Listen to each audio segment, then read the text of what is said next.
오늘은 우리 교회 창립 9주년을 맞이해서 우리가 여호와를 힘써 알자라는 제목으로 함께 은혜를 나누도록 하겠습니다. 제가 한국에서 목회하던 시절에 아이들을 가르치던 시기가 있었습니다. 그 당시 제가 맡고 있는 학생 가운데 한 명이 아버지가 폐암으로 투병 중인 학생이 있었습니다. 그리고 오랜 투병 끝에 끝내는 그 아버지가 하나님의 부름을 받고 천국으로 가시게 되었습니다. 그래서 가족들과 교회 식구들이 모여서 장례식을 잘 치루었습니다. 그리고 어느 정도 장례식 분위기가 끝나가는데 며칠 있다가 그 집에서 그 아이의 어머니로부터 저에게 전화가 걸려왔습니다. 목사님, 우리 아이가 다음 주가 생일입니다. 우리 아이를 데리고 갈 테니까 목사님 기도 좀 해주세요. 이런 전화가 걸려왔어요. 그래서 제가 그 전화를 끊고 난 뒤에 속으로 생각했습니다. 아빠가 금방 천국 가신 지 얼마 안 되고 또 아이가 또 슬픔에 잠겨 있고, 그래서 부모된 입장에서 아이에게 믿음과 신앙을 잃지 말라고, 그리고 착하게 살라고 기도를 부탁하는 것이겠지, 이렇게 생각을 하고 준비하고 있었습니다. 그래서 그 다음 주가 되었는데 엄마가 아이를 데리고 교회를 왔어요. 그래서 제가 이제 그 아이에게 기도해 주려고 하는데 이 아이가 잠깐 저한테 무슨 요만한 작은 봉투를 내미는 겁니다. 그래서 제가 물었습니다. 이게 뭐니? 하고 물었더니 아이가 감사원금이래요. 근데 옆에 계시던 엄마가 그러는 거예요. 목사님, 이거 제가 준 거 아닙니다. 얘가 자기가 알아서 준비한 겁니다. 이렇게 얘기를 하는 거예요.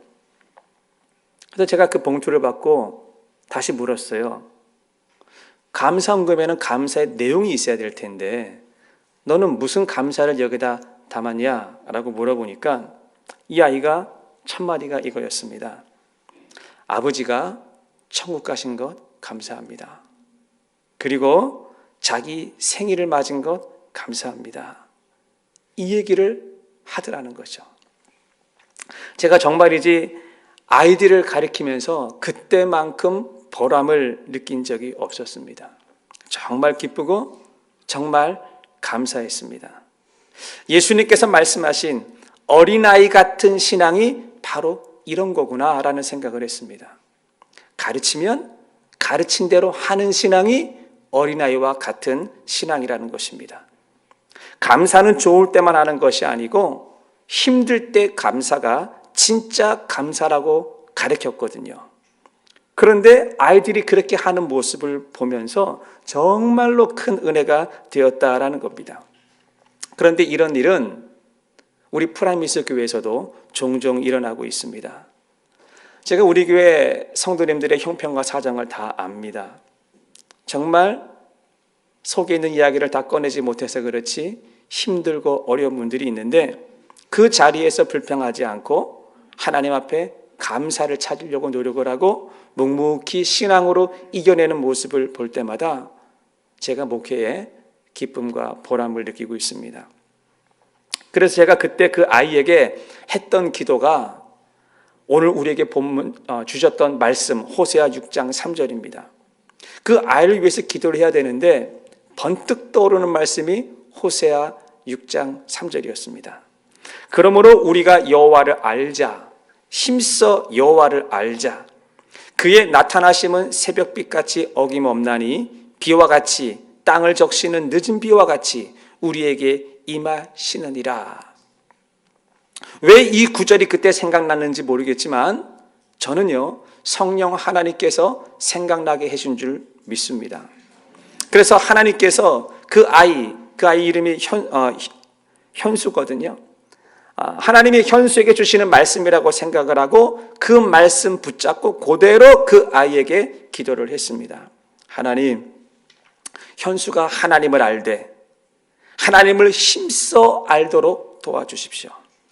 그래서 하나님께서 현수에게 새벽빛이 되어주셔서 아빠가 없는 가정에 가장이 되게 하시고 하나님의 은혜가 메마른 대지에 땅을 적시는 늦은 비와 같이 임하신다고 하셨는데 현수가 가는 곳마다 메마른 땅이 되지 않게 하시고 새싹이 돋아나게 하시고 푸른 밭이 되게 하여 주시옵소서라고 기도한 것이 기억이 납니다.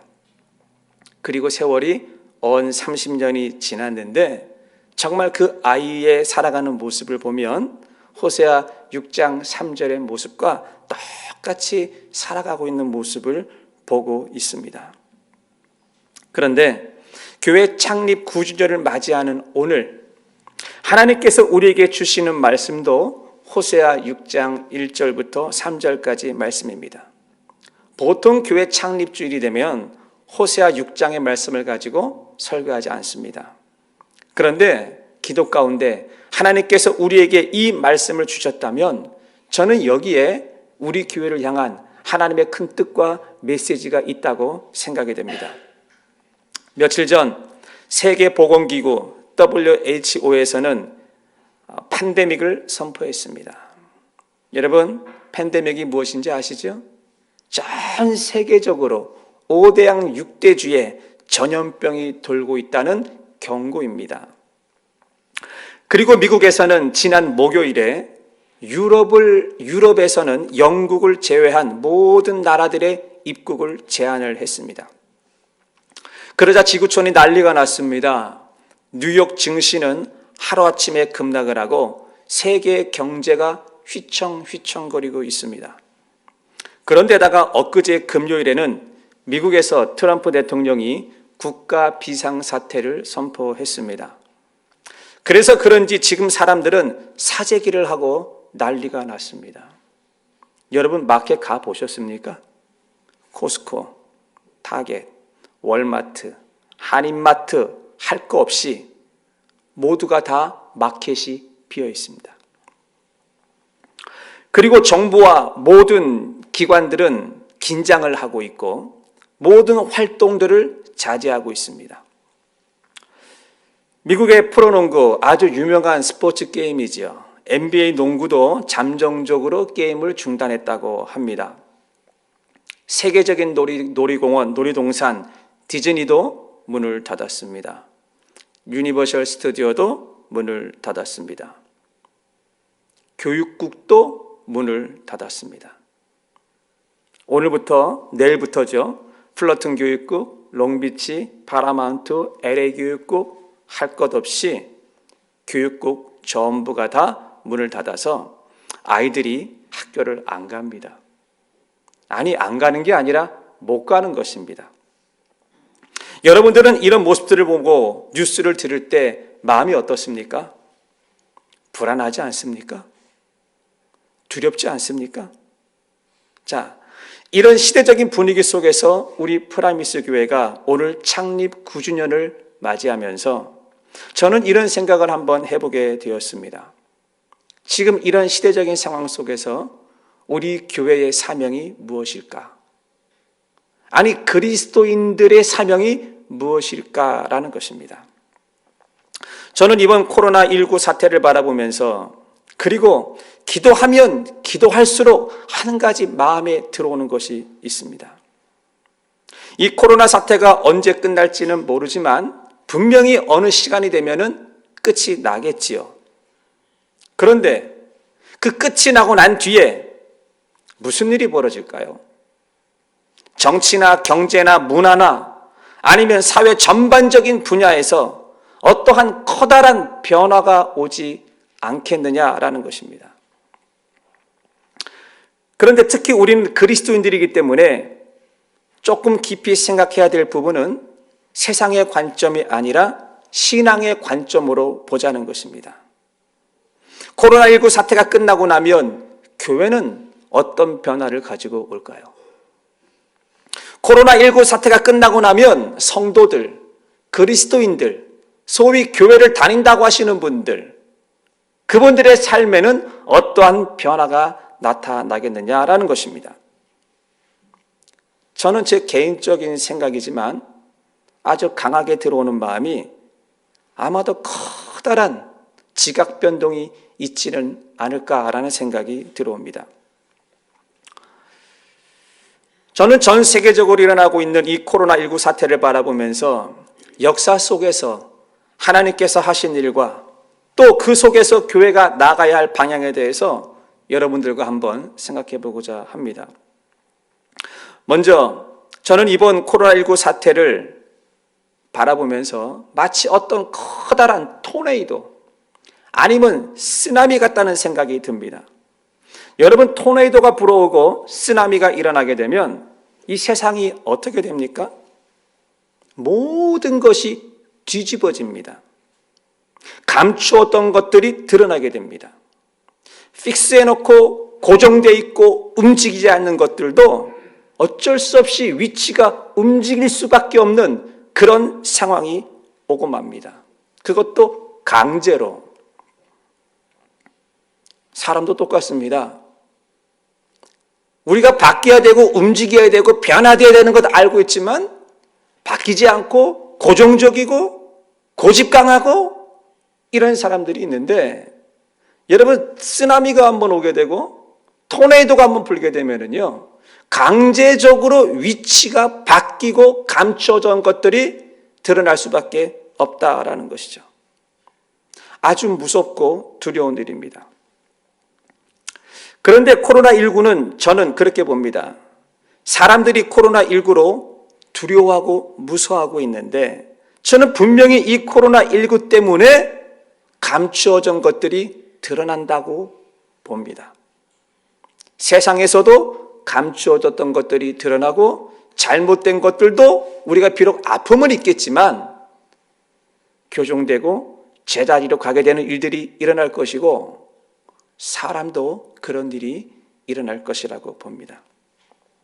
마태복음 25장 32절을 보시게 되면 모든 민족을 그 앞에서 모으고 각각 구분하기를 목자가 양과 염소를 구분하는 것 같이 하여 양은 그 오른편에 염소는 왼편에 두리라 그랬습니다. 우리는 그리스도인 아닙니까? 그러면 신앙의 차원에서 보자는 것이죠. 코로나19 사태를 여러분 어떻게 바라보시겠습니까? 양과 염소를 구분하는 상황이라고 보지 않습니까? 코로나19는 전염성이 강하기 때문에 사람들의 접촉을 최대한 피하라고 이야기를 하고 있습니다. 그래서 사람들이 많이 모이는 곳에는 가급적 가지 말라고 이야기를 합니다. 그래서 정부에서도 큰 행사들을 취소하고 있고, 심지어는 선거도 미뤄야 되느냐 이런 이야기가 오고 가고 있습니다. 그러니 교회는 더 말할 나위가 없는 것이죠. 이미 한국에서는 대형 교회들이 몇 주째 인터넷으로 예배를 드리고 있습니다. 그리고 우리가 사는 미국에서도 대형 교회들이 문을 닫고 있습니다.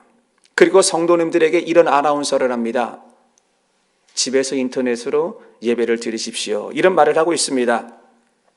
자, 그렇다면 저는 목회자로서 이런 생각을 안 해볼 수가 없습니다. 인터넷 예배 좋습니다. 그런데 이것이 얼마나 가능하고 이것이 얼마나 효율성이 있을까요? 여러분, 이런 생각 해보셨습니까? 집에서 차분하게 앉아서 인터넷을 틀어놓고 마음을 가다듬고 예배를 드리는 분이 몇 분이나 있을까요? 당장 우리 교회만 해도 그렇습니다. 코로나19 사태로 인해서 우리 교회는 주일 예배와 금요 예배를 빼놓고 모두 다 문을 닫았습니다. 저희 교회가 주중사역이 많습니다. 월요일날 저녁에 성경 공부가 있고 수요일날 낮에도 성경 공부가 있습니다. 그리고 주중에 리더들을 모아서 제자 훈련하는 과정도 있고, 그리고 목요일에는 중보기도 모임도 있고, 또 새벽 예배도 있습니다.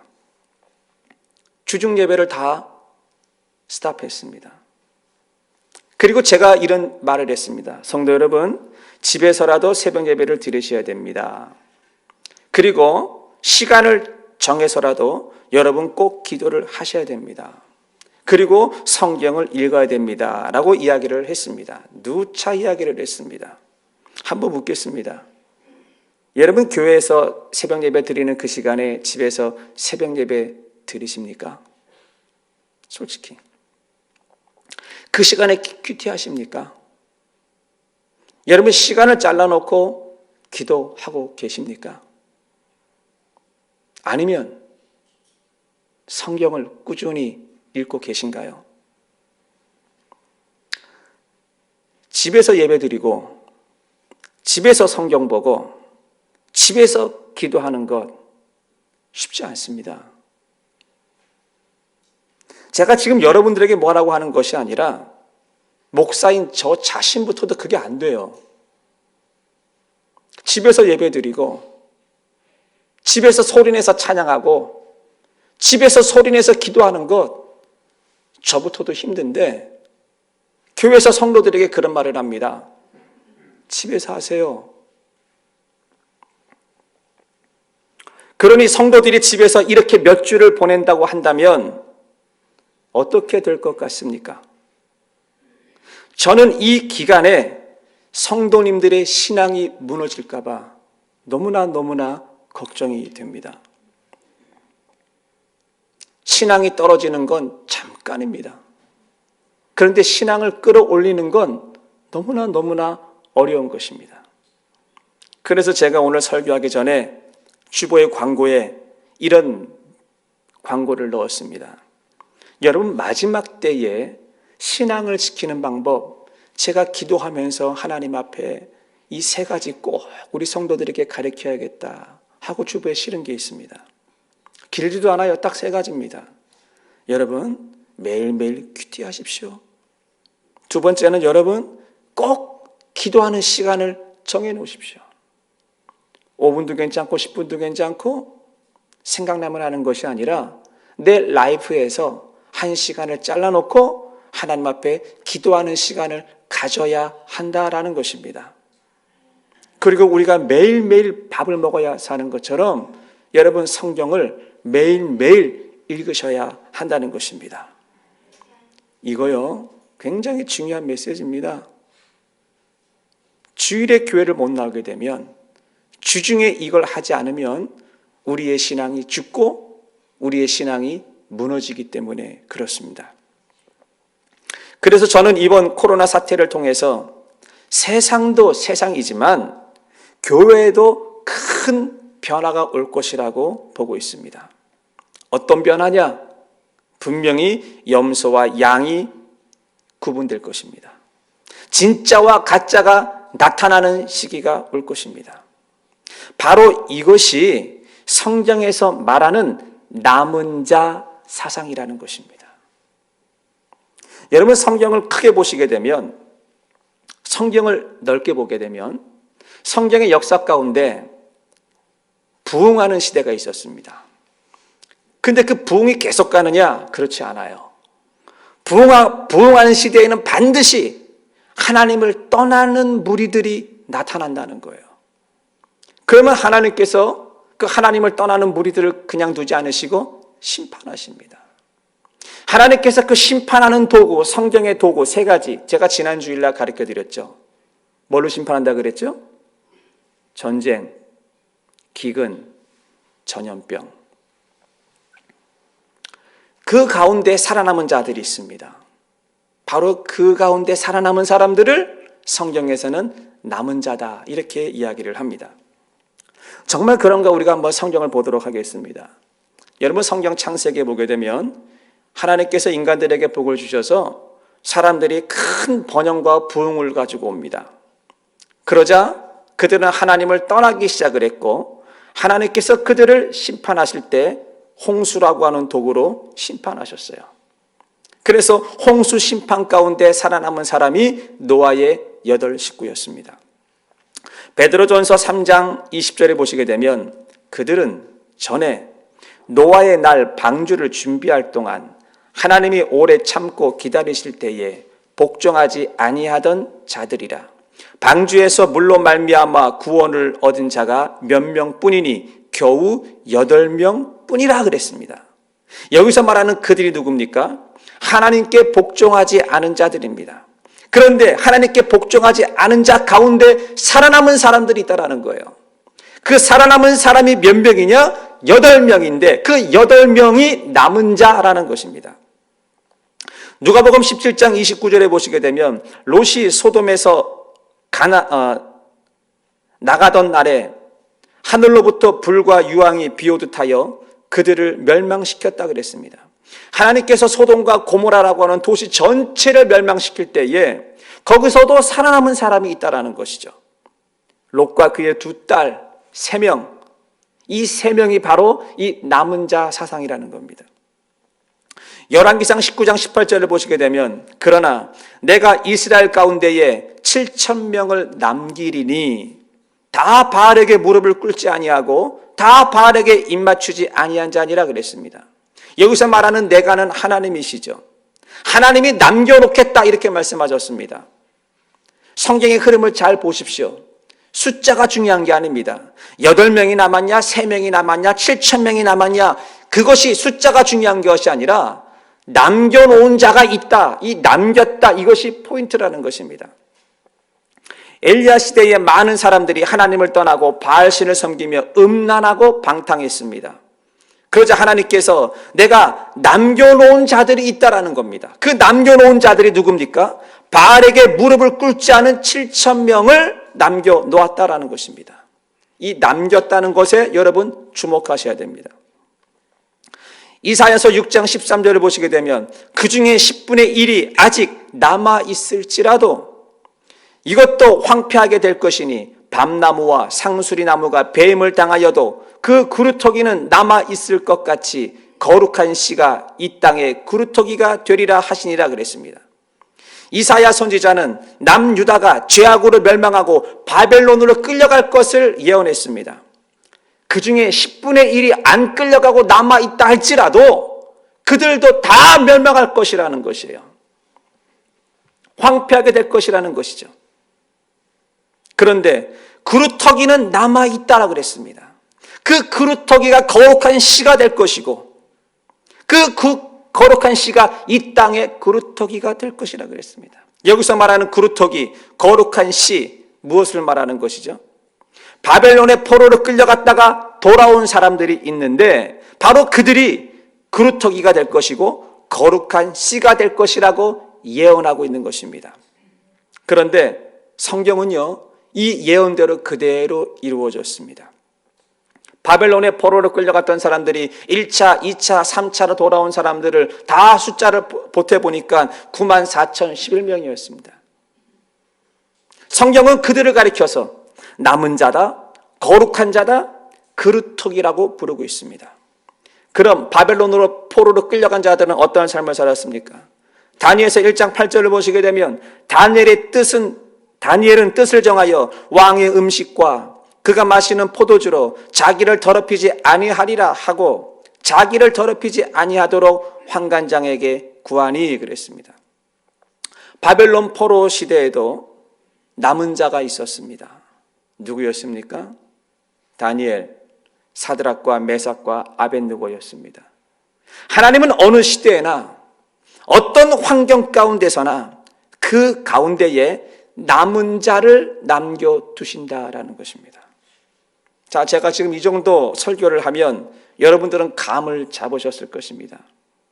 우리 교회가 어떤 공동체가 되어야 하는 것입니까? 세상에 쓰나미가 불어오고 세상이 부패하고 세상이 어둡고 이런 가운데서도 우리 프라미스 교회가 어떤 공동체가 되어야 하느냐라는 것입니다. 성경을 조금 더 보시게 되면 요엘서에서는 예수님의 탄생 이후에도 남은 자가 있을 것이다 라고 하는 신약에 대한 예언을 하고 있습니다. 요엘서 2장 32절에 보게 되면 누구든지 여호와의 이름을 부르는 자는 구원을 얻으리니 이는 나 여호와의 말대로 시온산과 예루살렘에서 피할 자가 있을 것이요 남은 자 중에 나 여호와의 부름을 받을 자가 있을 것임이라 그랬습니다. 자, 시온산과 예루살렘에서 피할 자가 있다라고 그랬는데 여러분 지금 시온산과 예루살렘에 무슨 일이 일어나고 있는 것입니까? 코로나가 불고 있는 거죠. 멸망과 지금 재앙이 다가오고 있는 것이죠. 그런데 그 가운데서도 남은 자가 있을 것이다 라는 것입니다. 사도 바울은 남은 자에 대해서 뭐라고 말하고 있습니까? 로마서 11장 5절에 보시게 되면 그런즉 이와 같이 지금도 은혜로 택함을 따라 남은 자가 있느니라 이렇게 얘기를 했습니다. 지금도 남은 자가 있다. 구약 시대에도 하나님께서 남겨놓은 자들이 있지만 지금 신약 시대에도 하나님께서는 예수 그리스도의 십자가의 은혜로 남은 자들을 남겨두셨다라는 것입니다. 사도 요한은 뭐라고 말하고 있습니까? 계시록 12장 17절에 보시게 되면 용이 여자에게 분노하여 돌아가서 그 여자의 남은 자손 곧 하나님의 계명을 지키며 예수의 증거를 가진 자들과 더불어 싸우고 바다 모래 위에 서 있더라 그랬습니다. 여기서 말하는 용은 사탄 마귀입니다. 그리고 여자의 남은 후손은 창세기 3장 15절에 설명되어 있는데 창세기 3장 15절을 보시면 내가 너로 여자와 원수가 되게 하고 내 원수도 여자의 후손과 원수가 되게 하리니 여자의 후손은 내 머리를 상하게 할 것이요 너는 그의 팔꿈치를 상하게 할 것이라 그랬습니다. 뱀이 여자의 팔꿈치를 상하게 한다. 이것은 뱀은 사탄이고 그리고 팔꿈치를 상하게 한다는 것은 십자가 사건을 말하는 것이죠. 그런데 여자의 후손이 뱀의 머리를 상하게 한다라고 한다는 것은 예수님이 사단의 머리를 밟고 쓴다라는 것입니다.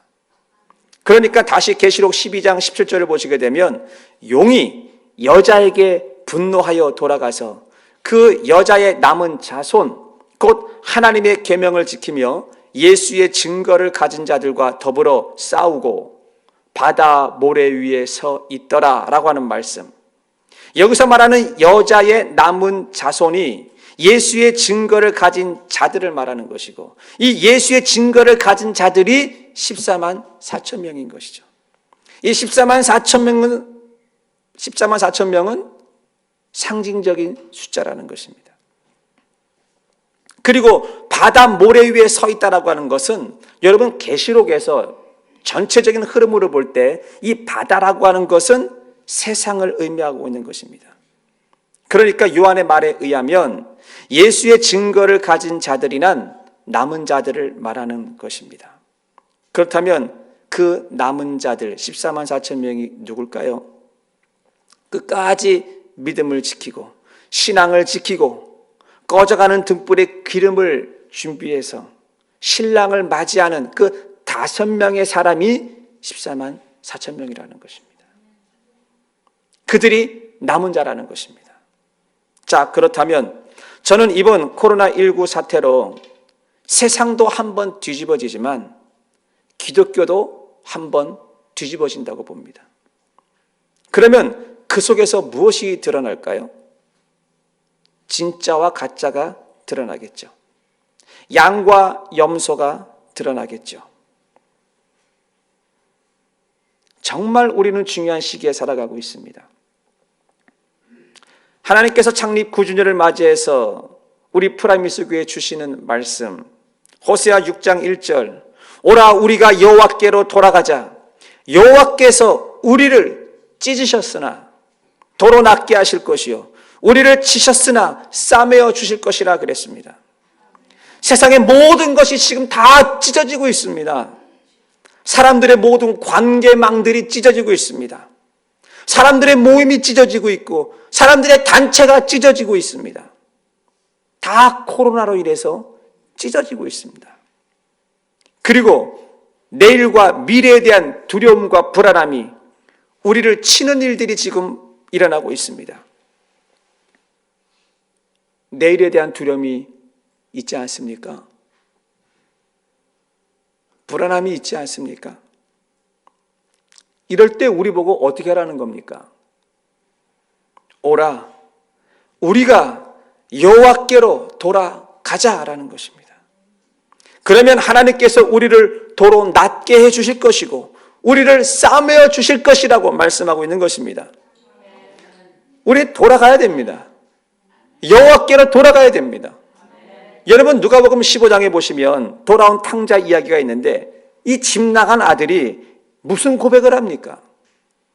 집 나간 아들이 사는 길은 딱 하나입니다. 아버지께 돌아가자. 적어도 우리가 성도라면 우리는 이 시대를 바라보면서 우리가 이런 고백을 해야 됩니다.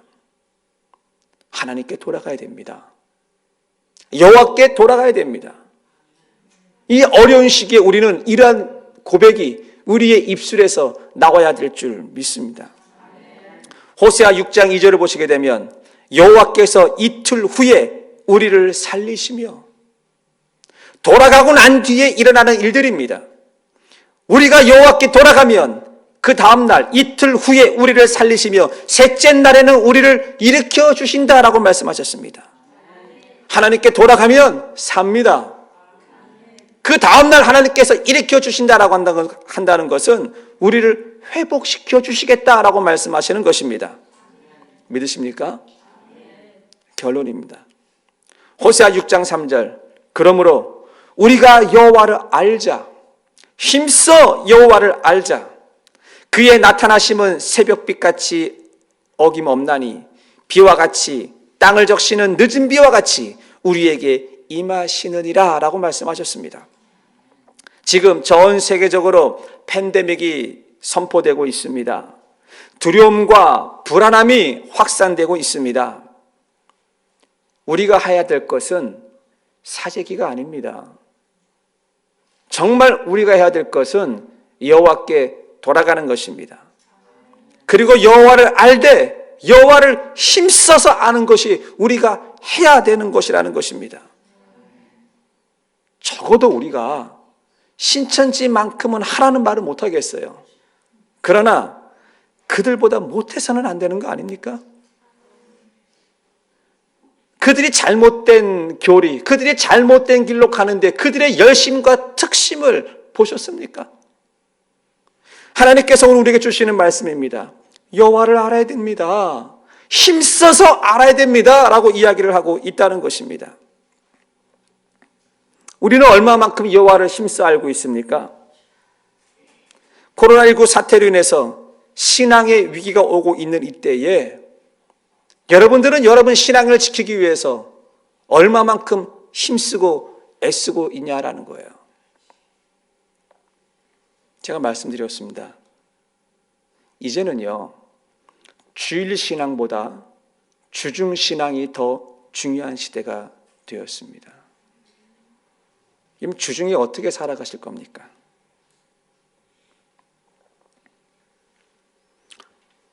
매일매일 큐티하셔야 됩니다. 그리고 기도하셔야 되는데 생각나면 하고 생각 안 나면 안 하고 이것이 아니고 시간을 정해 놓으십시오. 그리고 그 시간에 꼭 기도를 하십시오. 그리고 성경 말씀 꼭 읽으셔야 됩니다. 이거 안 하면요, 신앙을 지키고 신앙을 유지할 장사 아무도 없습니다. 목사 아니라 그 이상의 누군가 와도 성경 보지 않고 기도하지 않고 하나님 말씀 묵상하지 않으면 목사도 신앙을 바닥을 칠 수밖에 없습니다. 사랑하는 성도 여러분, 이 마지막 때에 우리가 해야 될 것, 우리의 주중 신앙을 잘 지키시기를 주님의 이름으로 축원을 드립니다. 아멘.